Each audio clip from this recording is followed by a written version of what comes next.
Are we rolling? Yeah, yeah. I just wanted to be sober for a minute. So You you want to be? Was there something that was? Because normally when things like that happen, at least for me, there was a moment where you go, this should have been better, or this should have been working out differently, or I'm doing something, or I'm out of control. Was there anything like that? nah, it was just like I just wanted just a clear head. Clear head. I just you know what I mean I was tired of just every day just being high, smoking weed, and you know what I'm saying. It was just like let me see what it looked like through a clear lens. You know what's crazy about that? So, first of all, normally on the Red Pill podcast, every week we make the white people clap because it's a studio full of white people.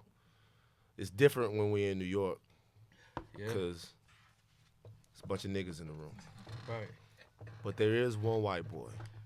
So we gotta make them clap. Please, Chris, give us. Yeah, that's what I'm talking about. Bro, so we already jumped into the conversation. We're talking about, I guess, sobriety. Has anything changed since you've been sober? Have you noticed the change? I'm up super early now. Super early. I was never a morning person. I hate it. Like I hate getting up early. Now my body, for whatever reason, 7:30, I'm up. No matter what time I go to sleep. My body would just wake up at 7:30. Yeah. And I hate it because then I'll be sitting in bed with nothing to do for like 2 hours. And it's like, yo, all right, what the fuck? What a great life. You know what I mean? I'm at work at 6 a.m. Oh, nah. Fuck that. Every fucking day I'm at work at 6 a.m. I don't know shit that happened in the morning. Niggas be like, oh, did you see First Take this morning? I'm like, nah, I didn't see That's that shit. early. 6 a.m. every day I'm at TMZ. It's dark out at 6:30 now. Sometimes, depending on the season, but it is normally, there are times at TMZ where you go in there and it's dark and you leave and it's dark. That's insane. It's crazy. Yeah. So, like one of my homeboys, I'm not gonna mention his name. He would come visit me in LA, and this is the first time I realized that weed can be a problem too. Because I never thought that it could be. Mm-hmm. But we were out there He came out to visit and he goes, yo, I gotta find some weed. I'm like, all right, cool. We gonna smoke you out. You know, it's LA. We find weed easily. He goes, no, but I gotta smoke or I'm not gonna eat. See, I was never like that. And I'd never heard of that before. Have y'all heard of that? Like dudes that like you don't eat, you. Nah, I was never like that. See, Bro, you don't feel like that's like. But you don't feel like that's an issue if you don't eat. You can't eat unless you smoke. You supposed to eat, family, not you. see, I was never like that. I was never that bad. This guy, not me. I'm not supposed to eat. Everybody else needs sustenance and nutrition, not me. Not me. Yeah, You know what I'm saying? On a whole different frequency. Just walk around grabbing the air and using it for calories. It's crazy. But like, how long has it been like that for you? For like a few months. It's not much. Damn. And I never smoked in the morning. What was your ritual? I would smoke at night socially, but it was like a lot. Heavy smoke. Yeah, like we would go through like ounces. Yeah, we was going crazy. Right. Yeah. So, Mal, I gotta be real with you. Like, I listen to the Joe Budden podcast all the time, and I really enjoy it, bro. I enjoy Thank the you, back man. and forth, the dynamic between you and Joe and Rory. Thank you. It seems like y'all all obviously been friends for a while. Mm-hmm. What do you feel like makes the podcast work? It's the most successful hip hop podcast of all time at this point. I think that's safe to say. Thank you. And a lot of guys paved the way in the hip hop podcast space. You know, rest in peace, Combat.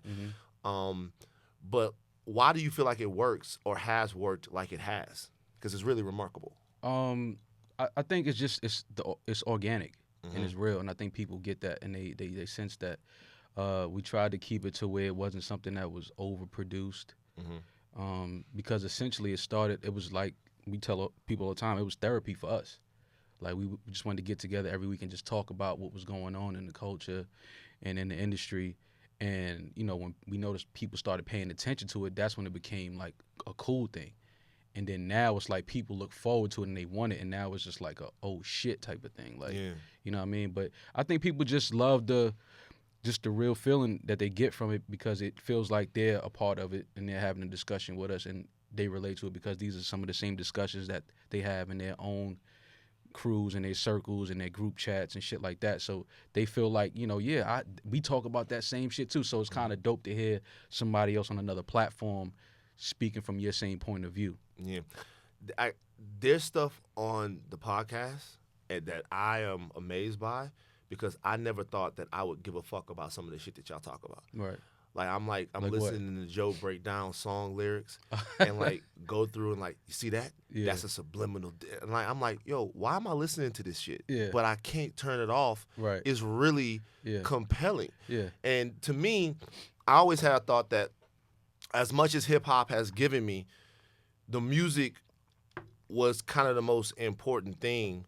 But you guys kind of get into some of the things that happen behind the music that inspire songs, that you deconstruct beefs, you deconstruct all different types of pop culture.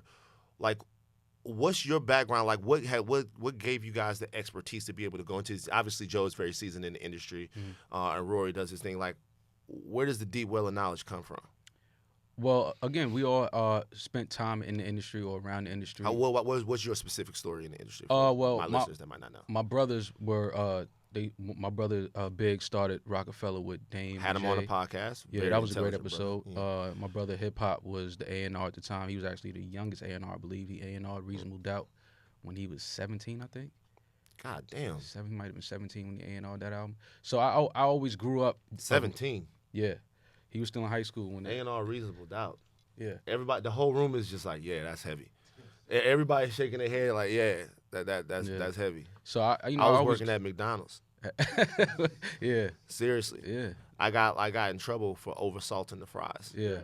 So that'll cause some trouble. basically, at 17, I couldn't even handle the responsibility of McDonald's fries. Right. And he was A&R Reasonable Doubt. Right.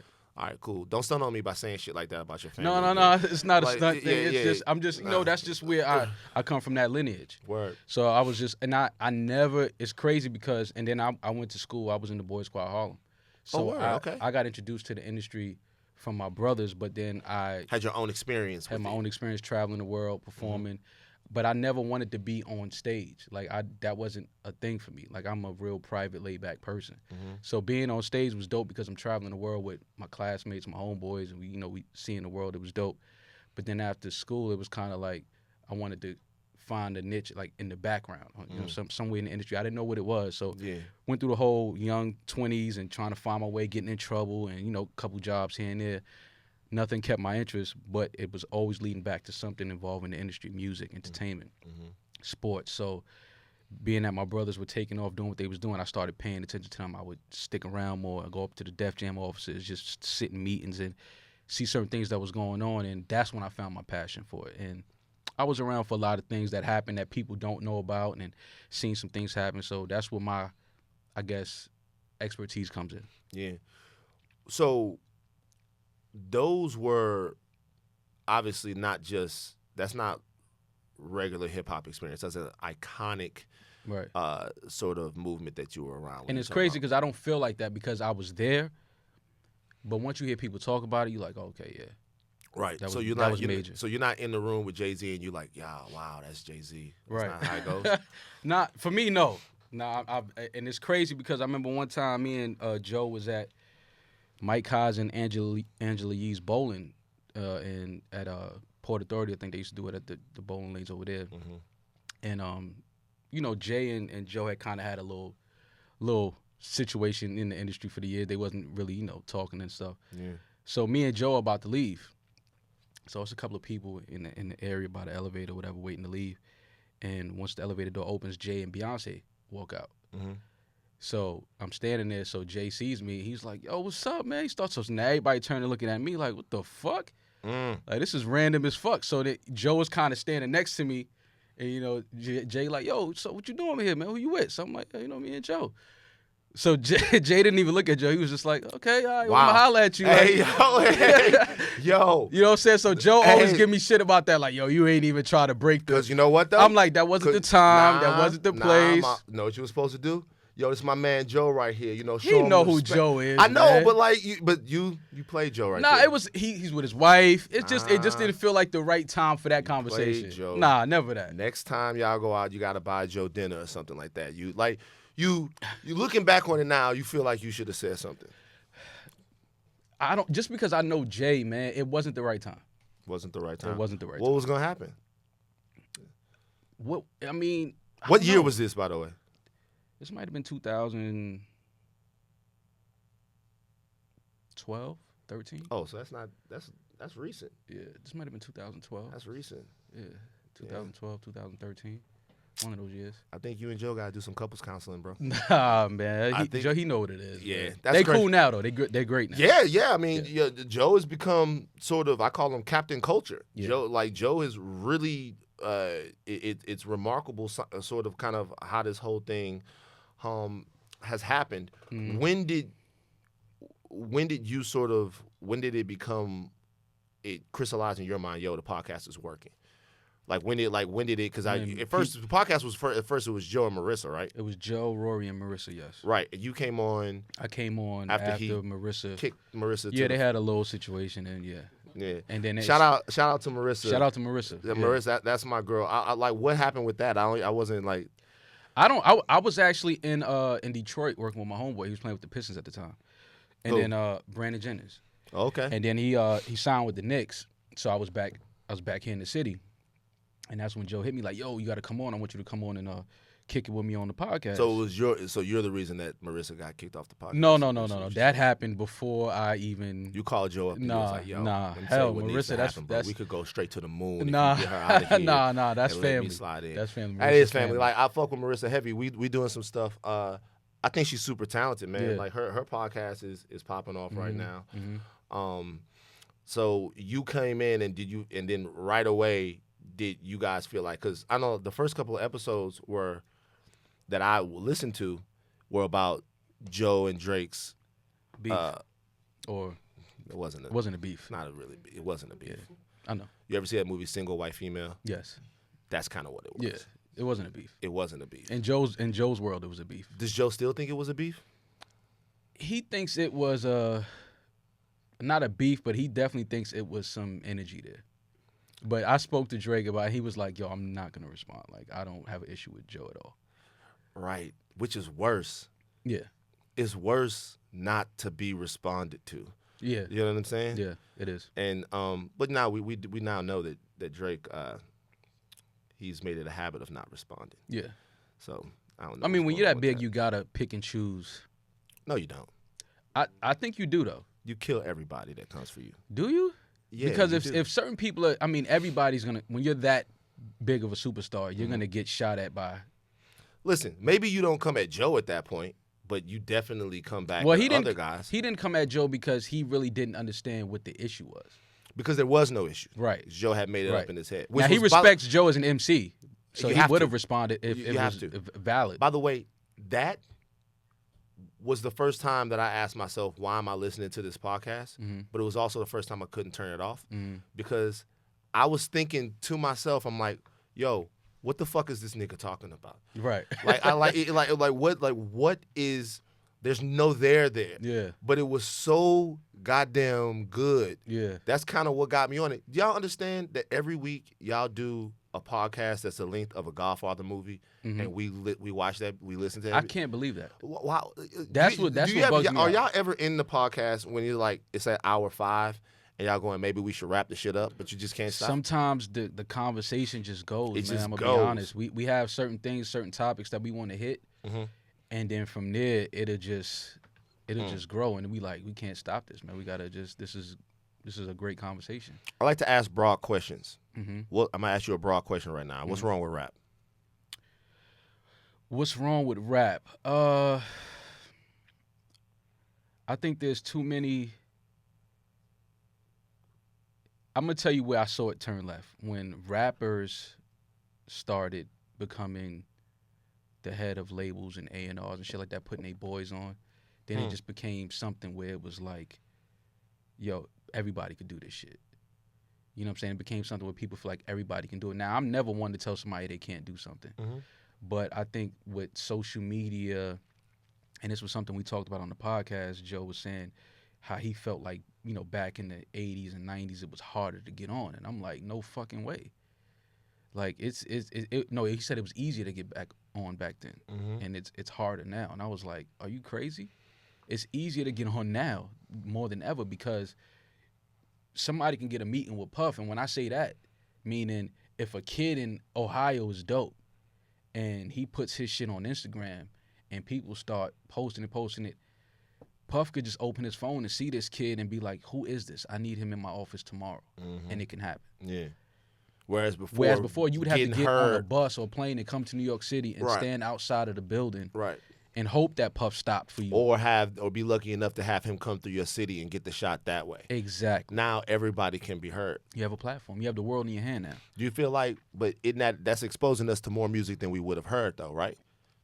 It is, but it's not necessarily a negative because we have a segment called Sleepers where I literally surf the internet looking for dudes or women that are dope, and I think that is part of it now. It is what it is, but rap is just, and I don't want to say anything is wrong with rap because, I tell people if there's not. It is to me a little bit more difficult to find artists that I have to hear. You know what I mean? But that's because this is what I tell people: you can't listen to everybody with the same ears. Like I'm not listening to Tekashi with Jay-Z ears. You know what I'm saying? You got to know what you're listening to. Like, what ears do you use for Tekashi?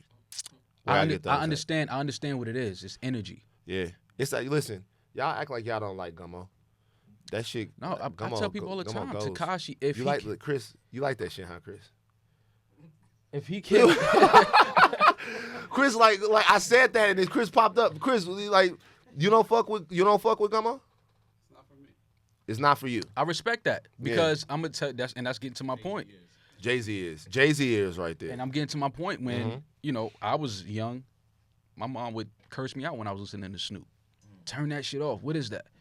They talking like that about women that But now look what that era. Out of that era we got Dr. Dre. We got Snoop. We got Ice Cube. Like look what these men are doing now. So I can't knock what these, what music is now. I can't. Yeah. Like, I'm sorry. I can't say anything's wrong with it. It's just rap has subgenres now. Yeah. Hip-hop has subgenres. A lot for everybody. Yeah. Yeah, and everybody has a platform. Now, I don't think that everybody deserves a platform because some people get up there and just be, it's like, what the fuck?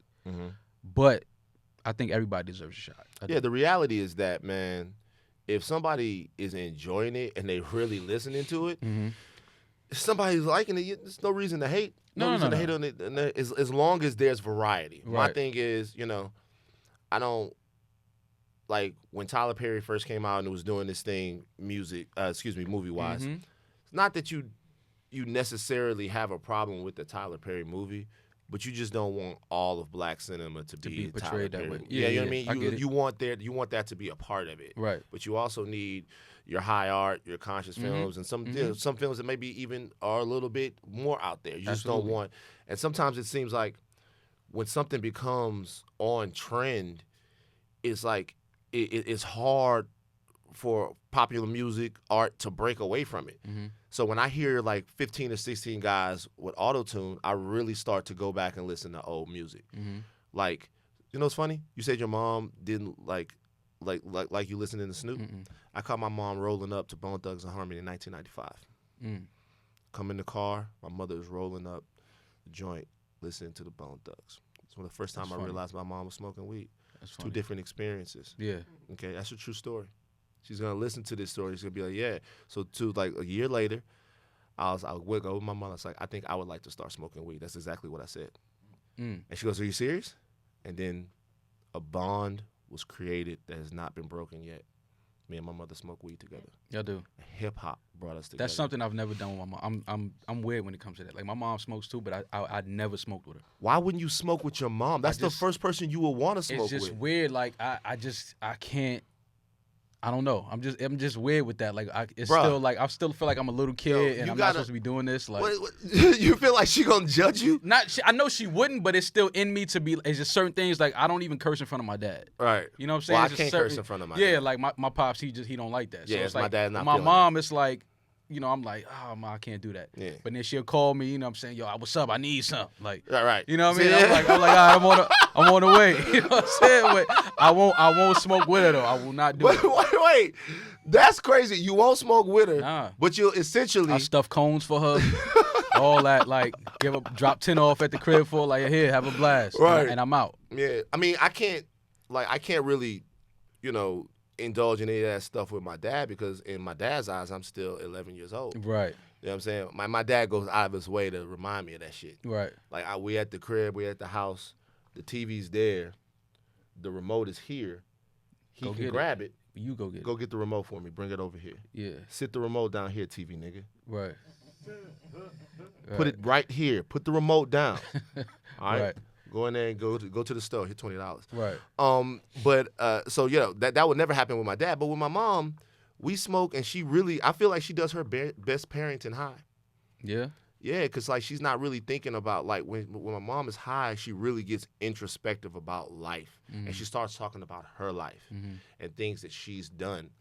That like me and my mom was smoking one time, and just out of the blue, she goes,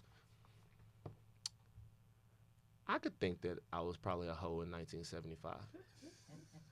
You don't want to hear that. And I'm like, huh? She goes, if there's a definition of a hoe, I would say yes. Before I met your father, 1975. That whole summer I was a hoe. And I was like, all right. Right. That was important for me to hear. Right. You know why? Why? Because sometimes the images that we have of our mothers become these. She would never do that. My mom would never do that. Yeah, we think our parents were just always our parents. And Right. They didn't have a life and they didn't have a life before. Yeah. It's important to know that maybe your mom got a little bit loose. That makes you a little bit less judgmental because you would never judge your mom. Yeah. I say all this to say, maybe if you smoked with your mom. I don't want to hear those things.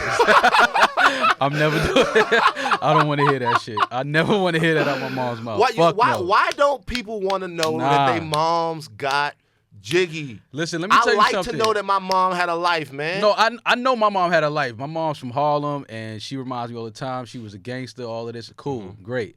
But, it's weird when you get to an age where you realize certain dudes you saw around your mom wasn't your uncle.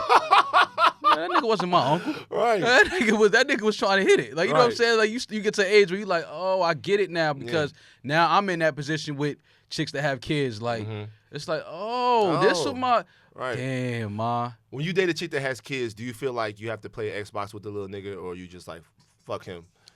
Like, how does that work? I'm weird with that. I mean, if the kid is there, I interact with kids. I know how to have, interact with kids. Like, how do you interact with someone? How old is the kid?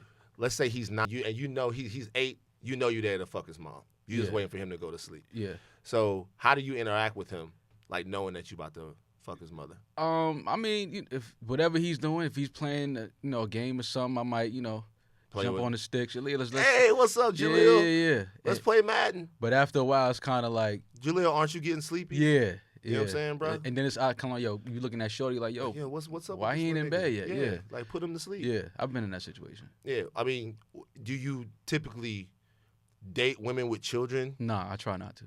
Why is that? Only because I just don't want. I don't like for kids to see me if I don't feel like I'm gonna be in their life. Like, you know what I'm saying? If I'm not gonna be around. Like, if I know the situation is just what it is, like, I don't want that. It's like, it's a little weird for me. Yeah, my brother, he dates a lot of women that have kids and stuff like that. Does your brother have kids? Yeah, he has his own kids, but he doesn't see them. Oh, okay. Nah, I'm just joking. See them all the time. They old as fuck. I'm afraid of. How old are you? I'm 38. Okay. I'm afraid of parenthood. And you don't have kids? I don't have any kids. Okay. The reason why I'm afraid of parenthood is because of my nephews. My nephews have done so many things that are so fucking wild. Yeah. In the last 6 months, they have done so many things where I would not know what the fuck Are they older? to do. They're getting older, yeah. Okay. And so I don't understand. Like, all of my homies that have kids, because I'm the last one that doesn't have any kids. All of my homies that have kids, it seems to be that you just kind of naturally gravitate into being a dad and shit like that.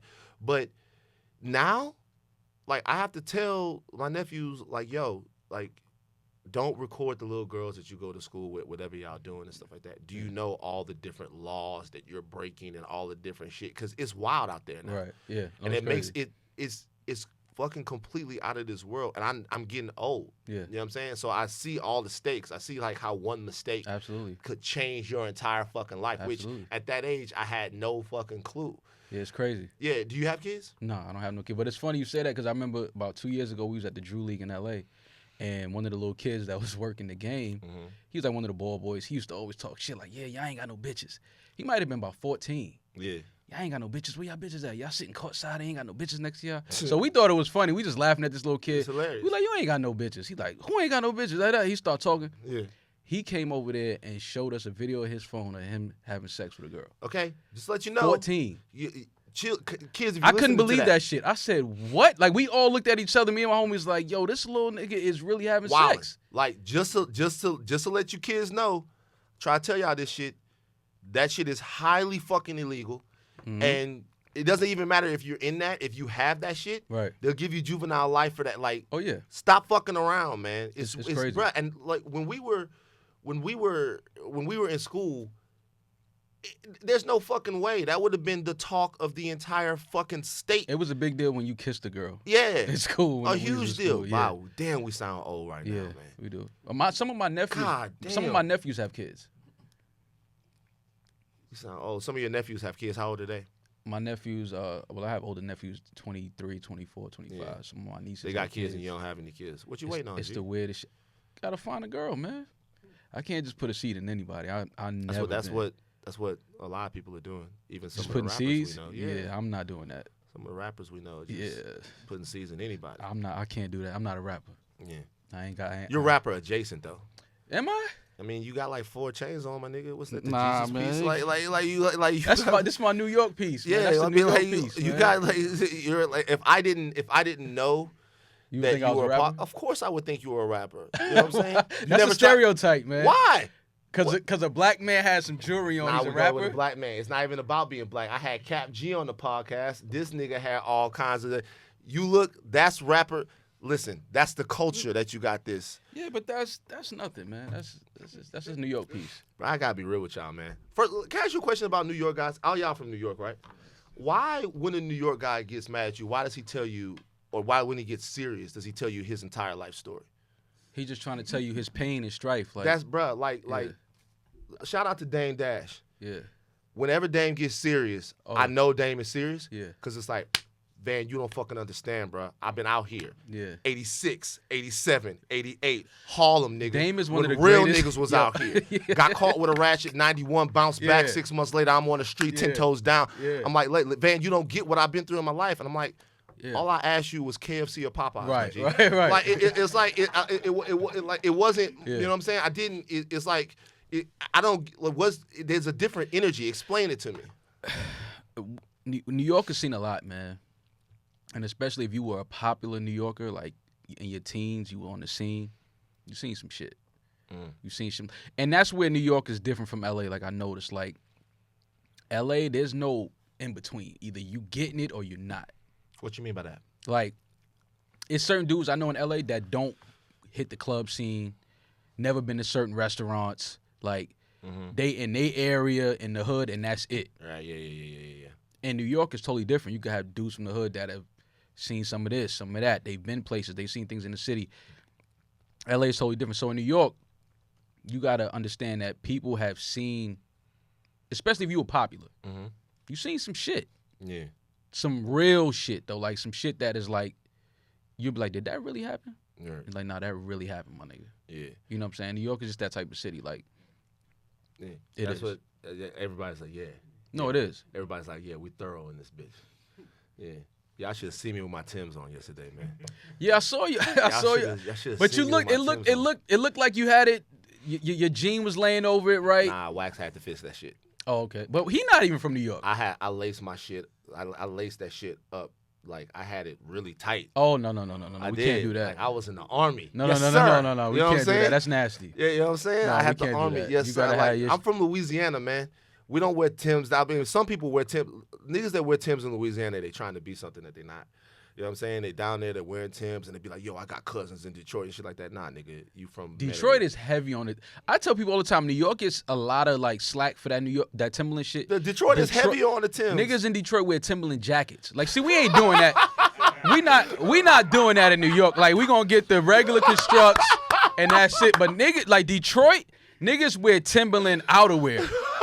Like Scully's, the jackets. Yo, man, my Timberland jeans. Yeah, bro. like we not doing that. Like, and that's when I spent that time in Detroit. I looked, I was like, Detroit gonna have to start taking some of this Tim slack with us. Like, yeah, for real. it's Tim's. It's you know what? Kind of got popping in Louisiana for a little while. Y'all remember Lugs?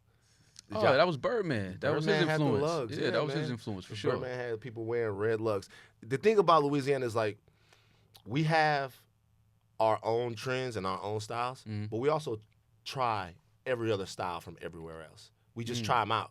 You know what I'm saying? We just see how it works. Like I remember going to the mall, seeing niggas wearing them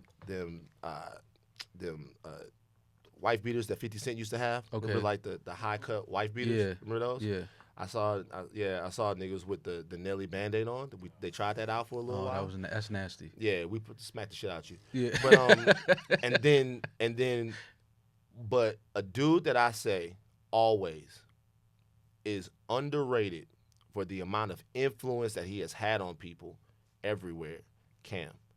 Because Cam had everybody wearing pink. For sure. And at this point, I was like 340 pounds.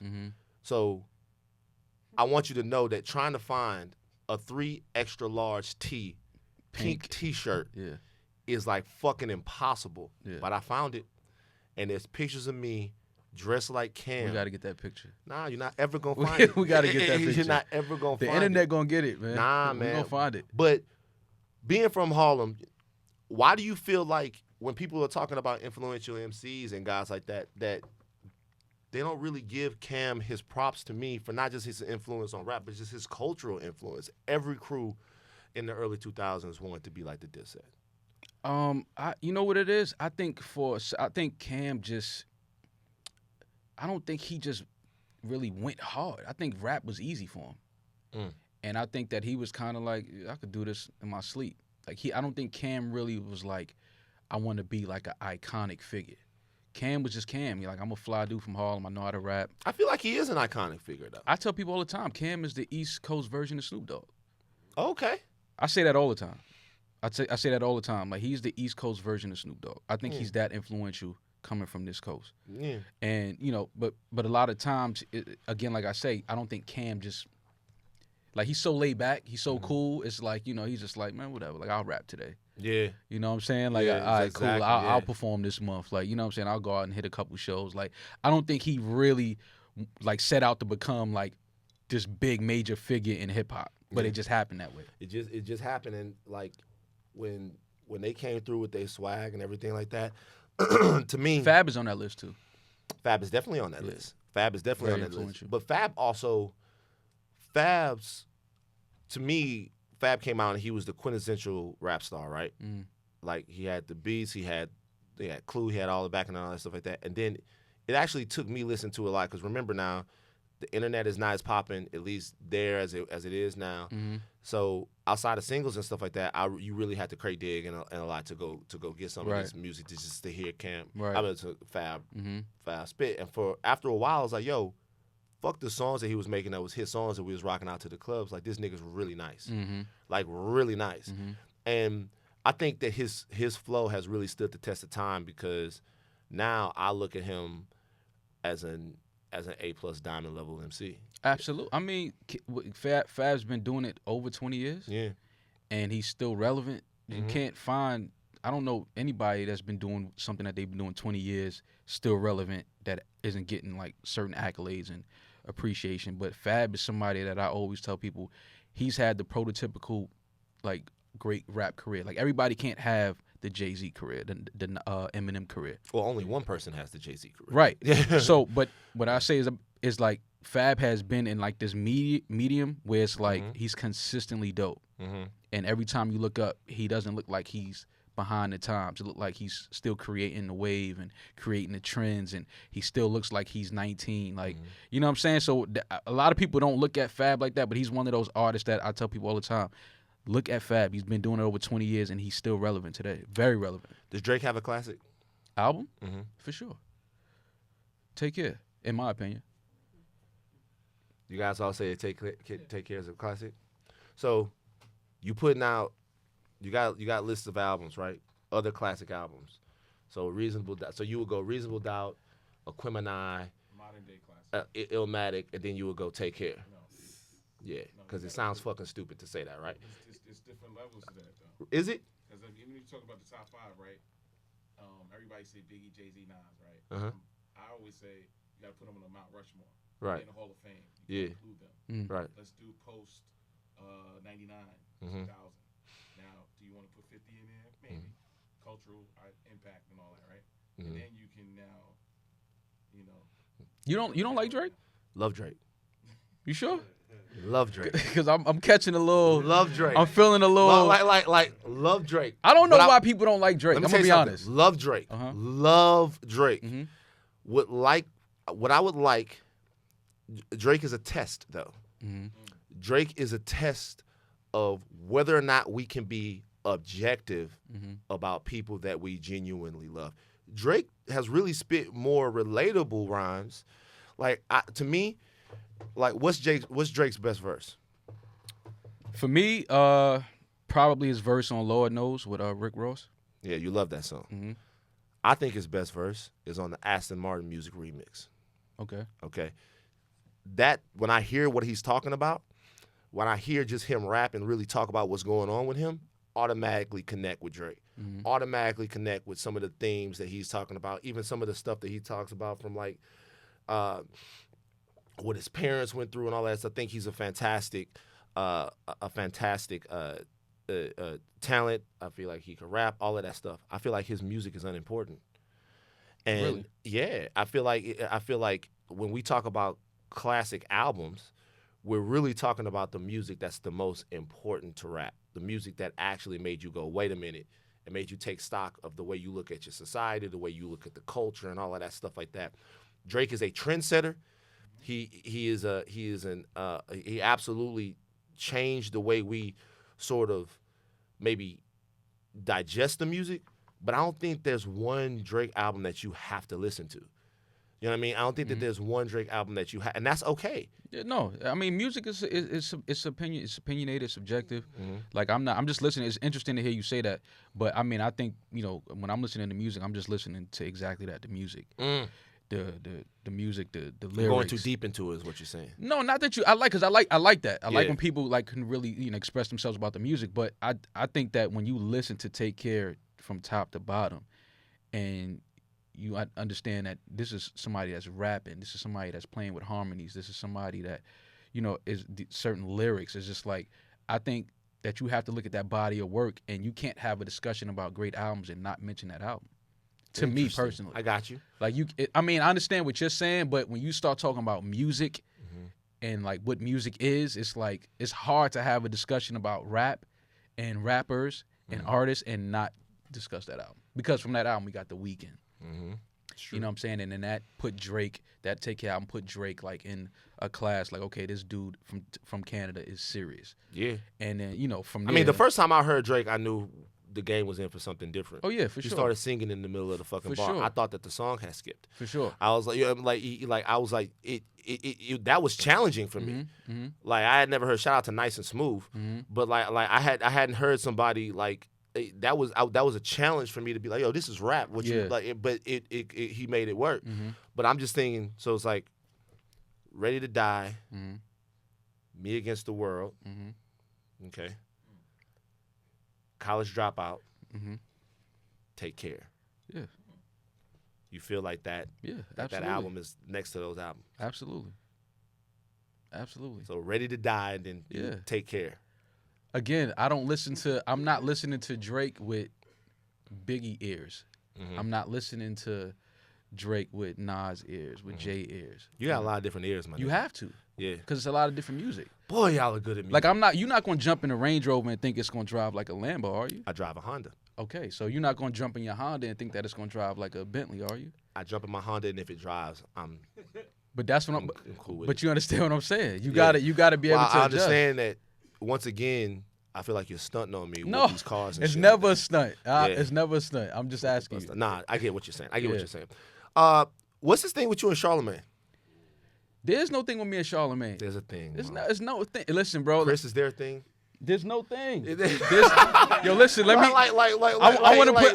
I thought I put it to rest, but let me put it to rest. Rest. There's a thing. There's no thing. Listen. It's like y'all be talking about something. Like y'all be talking about something. Y'all be like, yo, man, Rihanna and Chris Brown have been sending subliminals. Like, Ma, what you say? I think fuck the Breakfast Club.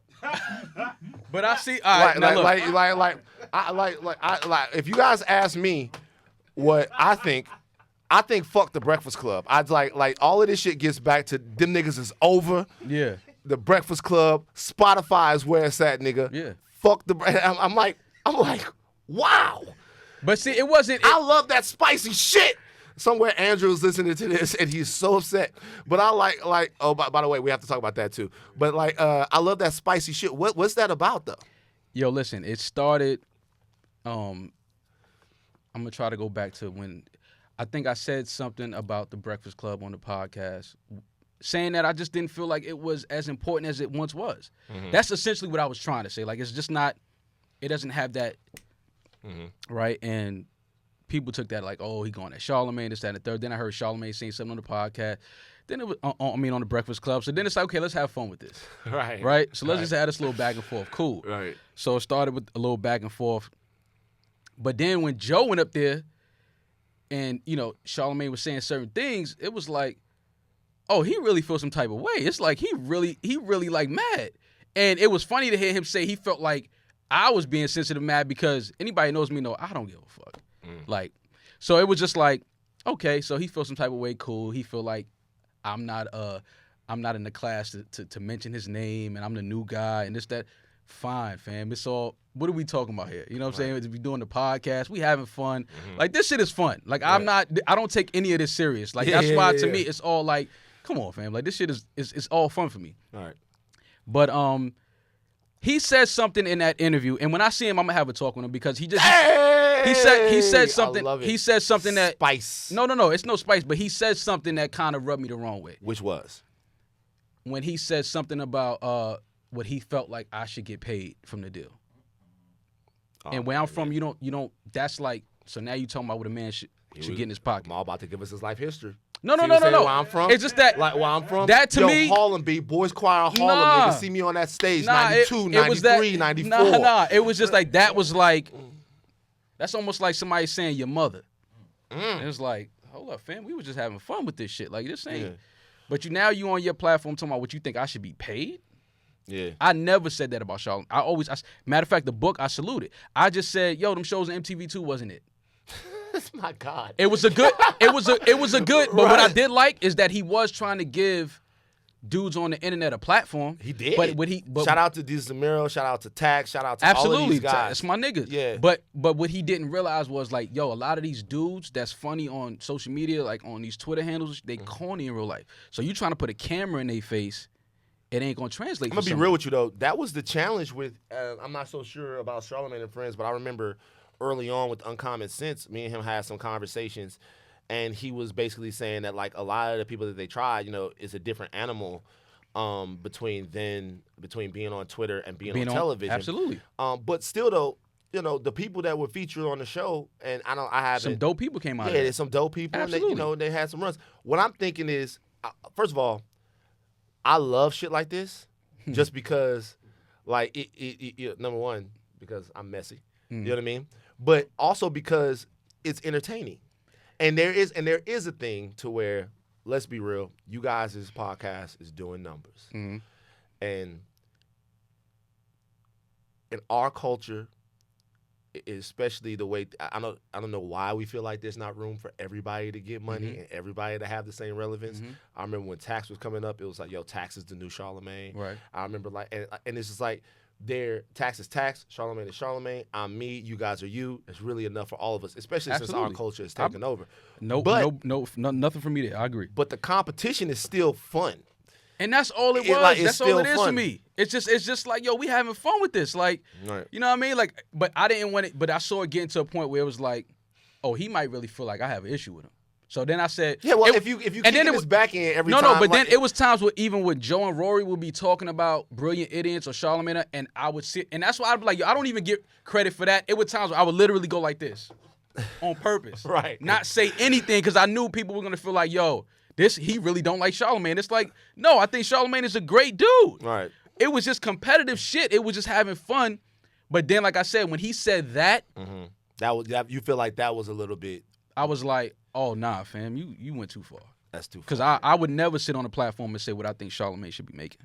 Never. What do you think he should be making? I think he should make whatever he wants to make. Honestly. Whatever he writes down and say, I want this, yo, go get that. Right. I salute shit like that. I love to see dudes getting money. Like, you felt like that was maybe in some way trying to like lessen your worth or anything? Absolutely. Yeah. Absolutely. Like it was like, yo, you throwing the shot. You said, oh, why would I sit down and talk to the Joe Budden podcast if Joe's not there and talk to Maul and Rory? I was like, okay, cool. You ain't got to sit down and talk to me, fam. Like, cool, no problem there. Yeah. But I seen when you got up from that Brilliant Idiot seat and it was just Andrew there. I listened. No. So now we at Drew's neck now? No, I'm not. I don't know him. I never met that dude. I never met him. I never said anything about him. I mean, yeah. So let's find me anywhere saying anything about that man. I challenge you. Find me, even when he spent the hour trying to come at me. Not elite. Yo, you're not elite. Yo, who is this fat Memphis Bleak and all this shit he was saying. Yo, I listen. I'm like, yo, I come from that. I used to sit on the block all day and snap. That ain't nothing for me. Right. But I had to keep. Life history. Yeah. When was you on the block? 89, 90, 91. Yeah, I'm nigga. built for that. You know what I I'm do saying? that. I don't, you know what I mean? That wasn't Shout out Rich Porter, the homies. You know what I'm saying? right. That's what people do. Absolutely. But Yeah. it became a little weird because I'm like, wait, hold up. I never said nothing about this dude. I never said his name out my mouth one time. Talking about Andrew now. Never said his name out my mouth. So. Even in this conversation, I still haven't said his name out my mouth. Right, you haven't. So when you said when Charlamagne was gone and it was just Andrew doing the podcast, you didn't enjoy it? I don't think anybody enjoyed it. Damn. Chris, did you enjoy it? Sure. Chris liked it. That's his man. Chris doesn't support white talent. But again, all of this shit is just in fun. Oh, I don't have no issue with nobody. Listen, God, I am the most. It is 1,000% fun for us. The whole fucking room is having fun. Yo, listen, because this shit we know the spice. We know because it's fun, but at the same time, there are some really spicy feelings behind it, and I can't wait. I don't know why y'all avoiding this fucking mega cultural moment of the Brilliant Idiots Joe Budden podcast mashup moment. I don't know why y'all avoiding it.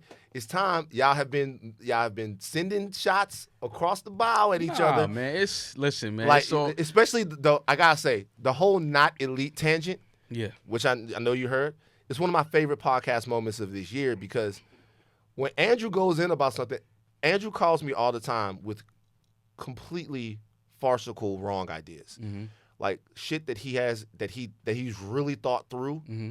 But when he gets it out of his mouth, mm-hmm. it's like, yo, you can talk Andrew back because he's a very good communicator, but he also listens to you when you're trying to talk to him. Mm-hmm. He put the work in for the not elite thing. Mm-hmm. He said, "Listen, I got these two motherfuckers.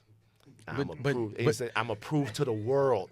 Did he? He said, "I got these two motherfuckers." But it's interesting. But I'm see, I look at approved that. to the fucking world. I look at that in a because I got a different. #1 comedy album. What have they done? But a #1 comedy album for what? 3 minutes on iTunes, and then you refresh it, and then it's who? Mal, chill. I know how algorithms work, bro. You can't talk to me about algorithms. Hey, so you telling me Andrew ain't funny? I'm not saying he's not funny. I'm telling you, I can't tell you a joke he said. I'm not saying he's not funny though. I don't know. I don't know none of his work. I'm gonna be honest. I don't know much about him. He's very funny, man. You know what I'm saying? Very talented guy. He might be. Yeah. But even like I said, in his rant, it was just funny that shit did his numbers when who was he talking about? Oh my Lord. So at Talk some your point, shit. we just gotta have a real conversation. We gotta have a real conversation. I'm all about having real talk. Because I'm a real talk type of nigga. Like because- I'm not gonna sit up here and bullshit you, Van. I love this type of shit. Bro, listen. Once again, just to let you know, once again, you're giving your life history again. But but once again, I will say this: we were talking about Charlemagne, and then you did the same thing. You went to Andrew. There's spice there. We got to get this spice out in New York. It's no spice, man. You listen, you Charlemagne. I love Charlemagne. I know you do. I know. I'll be honest with you. I know for a fact. And Charlemagne gave me big love when he came on our show. Yeah, I know for a fact there's mutual respect there. 1,000%. All parties involved. 1,000%. I've been in conversations with all of those guys where they talk about how proud they are of what you guys have done. 1,000%. And how y'all moving out here is undeniable. Can't nobody You know what it's deny like? it. It's like when the new dudes move on the block and, the brilliant idiots was telling us to turn our music down. And we like, fuck y'all. We turning it up. Wow. But it's not like we hate them. Yeah. We don't hate y'all. Like, Yeah. But we just like, nigga, we lit. Right. Oh, my Lord. You know what I'm saying? We don't hate y'all, but y'all gonna have to get used to us being on this block now. Yeah, I mean, look, that's what it is, man. And you know who I am? I'm like the nigga up I fuck in with you. in the window, like, hey, Yeah. Andrew, you heard what that nigga mom said about you? Yeah. Nah, Yeah. it's cool. It's really both podcasts. Like you guys are so different, and there's I know that there's space for everyone. When I hear it, because I'm out in L.A. I'm the West Coast version of loudspeakers, Right. so I don't have really nobody to beef with, Yeah. and I'm still getting used to people loving me. Right. So what you say? What happened? Oh, do I have? What should I say? Fuck no jumper or some shit like that? No, it's a joke. It's a joke. Hey, listen. It's a joke. I actually love that dude. I feel like he's living his best life, man. Check the internet. That nigga living. But no. Seriously, and it's because all of this stuff makes it. Because be honest, it's not something to talk about. I mean, there's only so much pop culture we can all talk about. Right. So sometimes we gotta exist, kind of doing this whole deal. But so when you say that you're gonna see Charlemagne and you're gonna pull up on him with the stick, like I never said that, but go ahead. You didn't say I didn't say I was pulling up with the stick. I never said that. never said that. No. So do you want to go onto the Breakfast Club and have a sit down with him, or do With it Charlemagne? Yeah, do it on a podcast or something like that. Would you be interested if they called you up and said, "Yo, we want"? Because I did the Breakfast Club yesterday, career milestone for me. Dope. Congrats. Yeah, you don't give a fuck about the Breakfast Club. It's crazy. So would you? But you feel like you need to address that one thing that he said with him? Yeah, but that's That's not a podcast conversation. no, that's a personal conversation. That's a man to man. Okay. Yeah. Okay. I respect that. I respect But that. I want him to know that it's all love. Of course it is. I respect him to the highest. Yeah, so but the reality is that if you have an actual real issue with someone Yeah. with the cameras and the mics, it's actually not the place to do it. Nah, It's like a real yeah. conversation. And like I feel what said, you're saying. I feel just what felt you're like that comment was just like, I might have to talk to him. saying. Do you really feel like though that the Breakfast Club is losing its luster because it's still moving culture at a high degree, right? You were on there, and I'm pretty sure that's going to be great. Audience, what you just heard was a fucking pin drop. No, in the studio. okay. Here's the thing about the Breakfast Club. They're still doing numbers, but it's like are they really? What are they doing though? Like if somebody goes viral on Monday and you have them on your show Tuesday, to me that's not. Anybody can do that. But they've made. Was the Tekashi 69 interview this year? That was this year, right? Mm-hmm. That we talking like upwards of 20 million views on YouTube. But that's like, because of who? That most viral dude on the internet. yeah, but a lot of times when you're doing an interview show, excuse me, the put some respect on my name situation. That didn't pop because of Yee and Envy and Charlemagne. A lot of that stuff is guest driven.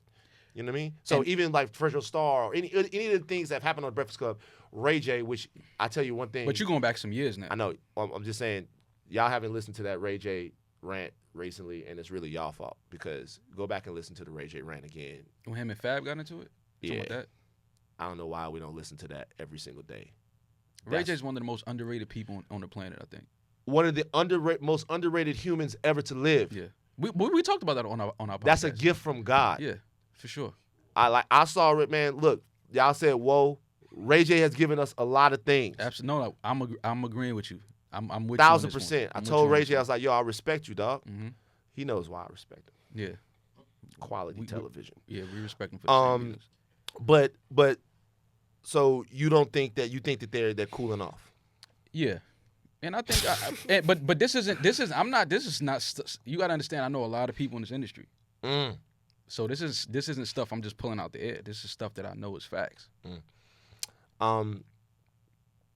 Who to you is the wackest MC that got on, that some kind of way found himself in a situation where people listen to him, but you never understood it? Damn, you trying to get me into some beef? I'm not trying to get you into beef. Pick somebody that's, the wackest MC that got on. The wackest MC that got on. When you say got on, what you mean? Like he had success? Like he was actually like moving units? The answer is Lil Zane. But you want to know something about Lil Zane? Because I heard he got a deal without having any music. He got a deal off of just a picture of him. His manager walked in the office with a picture of him. Is that true? Yeah. Why did I just hate on Lil Zane like that? I don't know where Lil Zane at right now. Man, Lil Zane, I'm sorry, bro. But did he put out an album? I don't He even know did. if Lil Zane put out an album. He did. I used to hate whenever he would come on TV, bro. Why? I don't know, man. It just fucking pissed me off. When he took one of your chicks, what happened, man? Like, he could have had any of my. They was going crazy at that point. But you know what? It was he jealousy. got a deal off of how he looked. It was a picture. That's dope. So, I guess we moved past the beef now. I'm beef. I've been a pescatarian since December 30th. What a line. That's a bar. Why? What's the impetus behind that? The pescatarian. You seem like you're making a lot of life changes health wise. Yeah, you can't keep. You gotta make changes, man. You can't keep doing the same shit over and over and expect different results. I love this. I love that as brothers, we're starting to have conversations like this. Mm-hmm. We start to have conversations about what we eat, Mm-hmm. how much sleep we're getting. Mm-hmm. You know what I mean, and different things like that. Because I feel like in the past we haven't really addressed our health and addressed some things like that. Mm-hmm. And it's becoming almost cool to take a step back, address your mental health, address what you're eating, what you put into your body.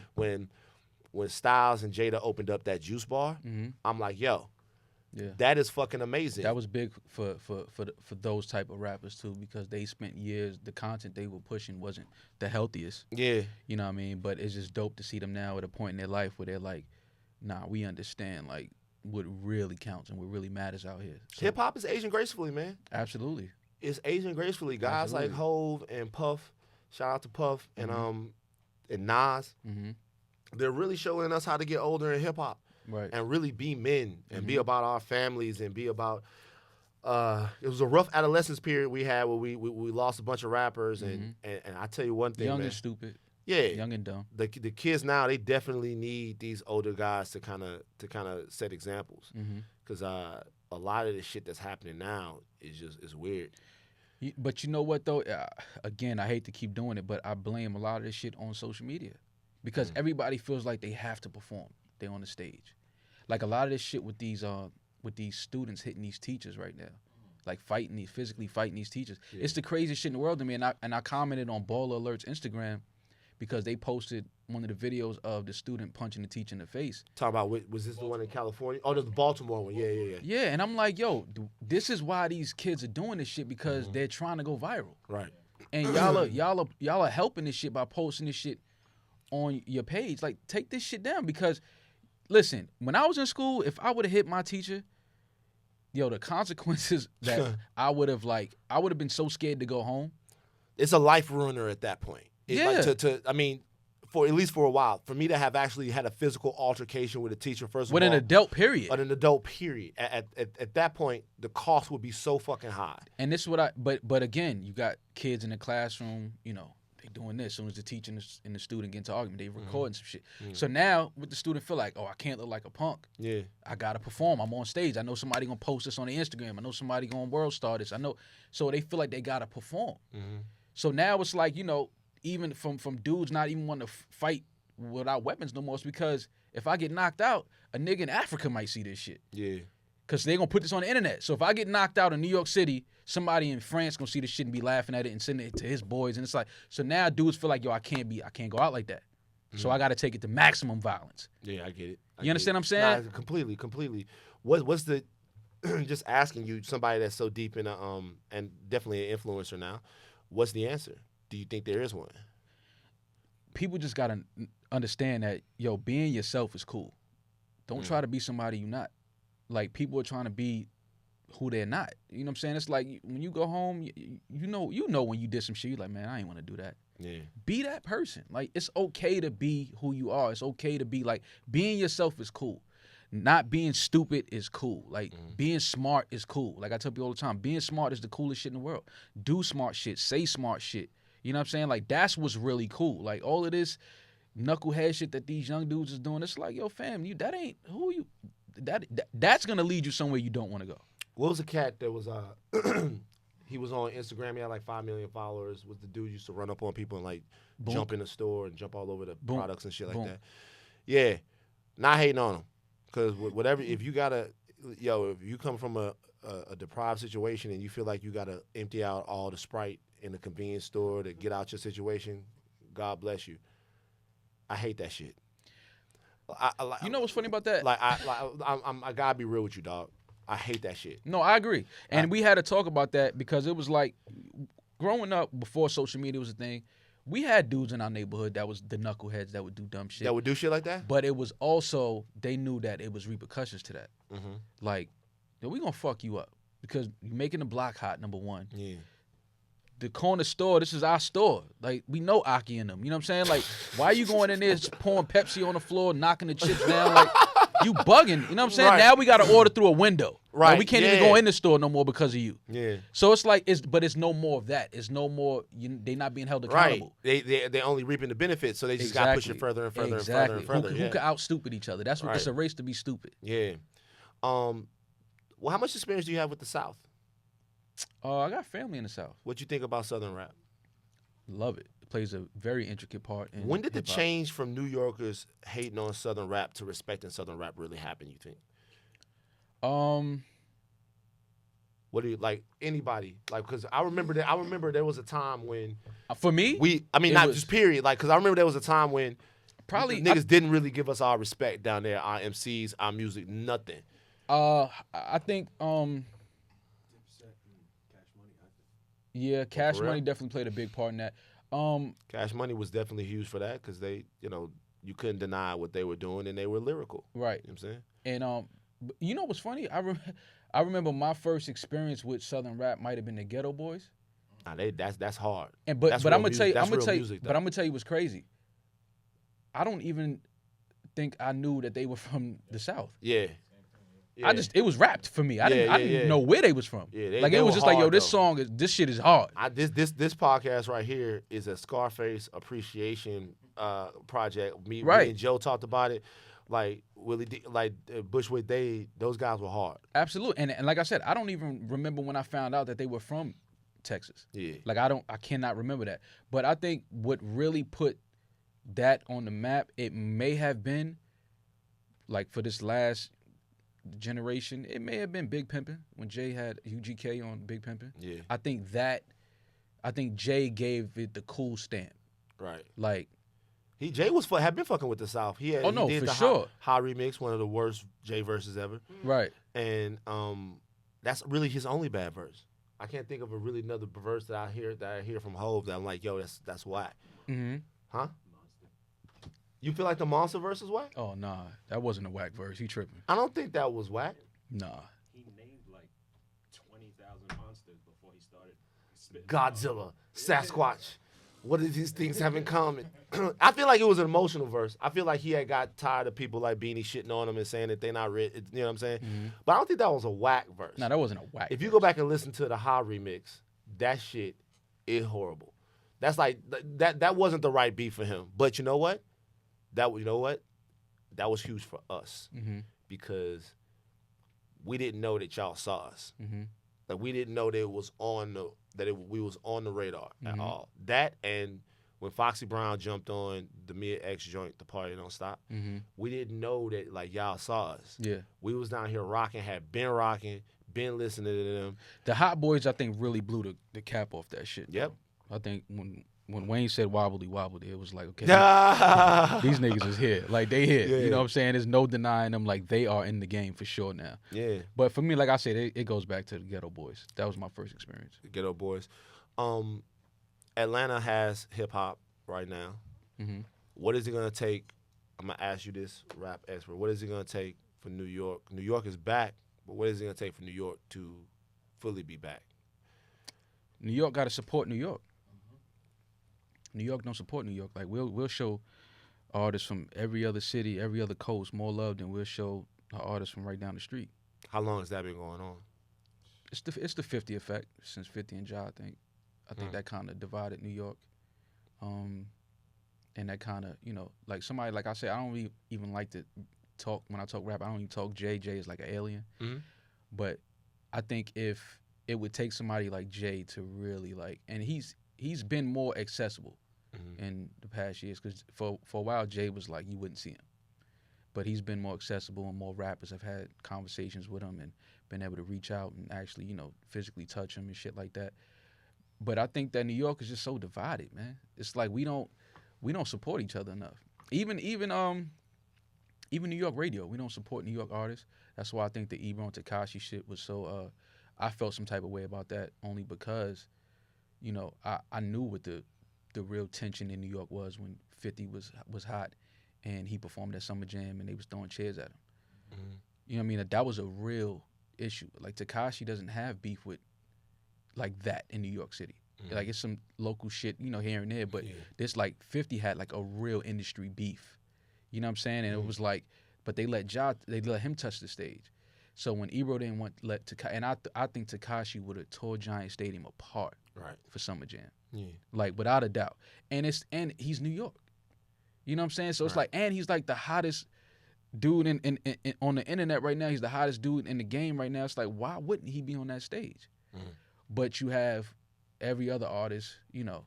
So it's just like New York got to support New York, man. We got to get back to, and it's not like support New York and keep everybody else out. I'm not saying that. Like, I love everybody. Like, Atlanta supports Atlanta. Yeah. When one Atlanta artist has a video, everybody from Atlanta that's in Atlanta, every other artist is like, yo, I'm coming. Yeah, and they really put their artists on. Yeah. Like, they break their artist record in the strip clubs. They break their artist record on the radio. And it's like New York won't do that. Like, we so caught up in, it's like we lost our identity for a minute. We started sounding like everybody else. You know what I'm saying? It was like, we got to get back to just being who we are, and we got to get back to supporting each other. That's a word. Last thing I'm going to say is I want to see unity from New York podcasts. It's unity, man. It's all love. I got love for everybody, man. I don't have no beef. I don't have no issues. I'm at a very, very You don't have beef. You have a little pastrami. It's like I'm pescatarian. It's like you got a little pastrami. I don't even want to see no. It's like like that. tiny. Nah, man. I told you what my only issue was, and me and Charlamagne gonna talk about that. Okay. Well, you also obviously have to have a conversation with Andrew as well, and I can't wait for that. Why though? I never said anything about him. I never said anything negative about Andrew. Chris. That's the first time I said his name, by the way. Chris, Chris, can we get this podcast? We need to have never said moment. I have never said anything. This man called me a fat Memphis Bleak. He called me every name in the book. He never met me. I never shook his hand. I never said anything negative about him. I never said anything. And even after that, I still never went on my platform and went back at him. Right. Never. Right. I was like, damn, like, he feels some type of way. He's holding his homeboy down. Oh, I get it. I understand. Yeah. It's cool. So it's like if me and Charlamagne scrapping, you know, Andrew try to swing. All right, cool. Yeah. I'm going to see you, though. But it's all love. Like I said, man, I ain't got no problems with nobody, man. It's all love, man. I definitely ain't got no problems with y'all. I love the way y'all moving out here. I appreciate you sitting down. Appreciate you, man. All right, give it up for Mile, everybody. Woo!